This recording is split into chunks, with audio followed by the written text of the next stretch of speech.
ক্ষমতার পালা-বদলের মধ্য দিয়ে অন্তর্বর্তী সরকার গঠনের পর এই প্রথম দ্বিপক্ষীয় সফরে চীন যাচ্ছেন পররাষ্ট্র উপদেষ্টা তৌহিদ হোসেন।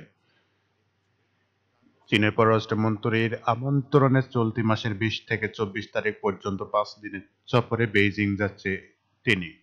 এই সফরকে অত্যন্ত গুরুত্বপূর্ণ বলে দাবি করেছেন পররাষ্ট্র মন্ত্রণালয়ের মুখপাত্র জনকূটনীতি অনুবিভাগের মহাপরিচালক মোহাম্মদ রফিকুল আলম। তিনি বলেন, চীনের সাথে বাংলাদেশের দ্বিপক্ষীয় সম্পর্ককে আরও সুদৃঢ় ও গভীর করার লক্ষ্যে এই সফর একটি বড় সুযোগ। এখনো ১ সপ্তাহের বেশি বাকি থাকায় সফরে এজেন্ডায় সংযোজন ও বিয়োজন হতে পারে তুলে ধরে এই কর্মকর্তা বলেন, এই সফরকালে পররাষ্ট্র উপদেষ্টা চীনের পররাষ্ট্রমন্ত্রীর সাথে এক দ্বিপক্ষীয় বৈঠকে মিলিত হবেন। বৈঠকে দুই দেশের মধ্যে বিভিন্ন স্বার্থ সংশ্লিষ্ট বিষয়ে আলোচনা করা হবে।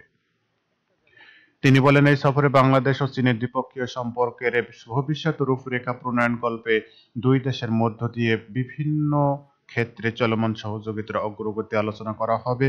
এগুলোর মধ্যে রয়েছে অর্থনৈতিক সহযোগিতা বৃদ্ধি, বাণিজ্য ও বিনিয়োগ সম্প্রসারণ, কৃষি, শিক্ষা, অবকাঠামো, নবায়নযোগ্য জ্বালানি খাতে সহযোগিতা, রোহিঙ্গা সংকটের টেকসই সমাধান।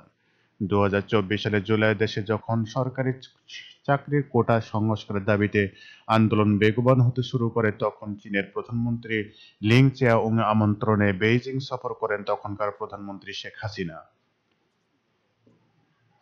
নিকট প্রতিবেশী রাষ্ট্র ভারত সফরের ২ সপ্তাহ পর ৮ থেকে ১০ জুলাই বেইজিং সফরে গিয়েছিলেন তিনি, তবে সফর সংক্ষিপ্ত করে ফিরে আসেন শেখ হাসিনা। সফরে তিনি চীনের প্রেসিডেন্ট শি জিনপিং এর প্রধানমন্ত্রী লি চিয়াং এর সঙ্গে বৈঠকের বিভিন্ন অনুষ্ঠানে যোগ দেন। এই সফরে দুই দেশের মধ্যে ২১টি সমঝোতা স্মারক সই করা হয় এবং ৭টি প্রকল্পের ঘোষণা আসে। চীন সফরের অভিজ্ঞতা তুলে ধরে ঢাকা সংবাদ সম্মেলনে প্রধানমন্ত্রী শেখ হাসিনা বলেন, অনুদান, সুদমুক্ত ঋণ, রেয়াতি ঋণ ও বাণিজ্যিক ঋণের আকারে বাংলাদেশকে $২ বিলিয়ন সমপরিমাণ অর্থ দিতে চীন সম্মতি হয়েছেন।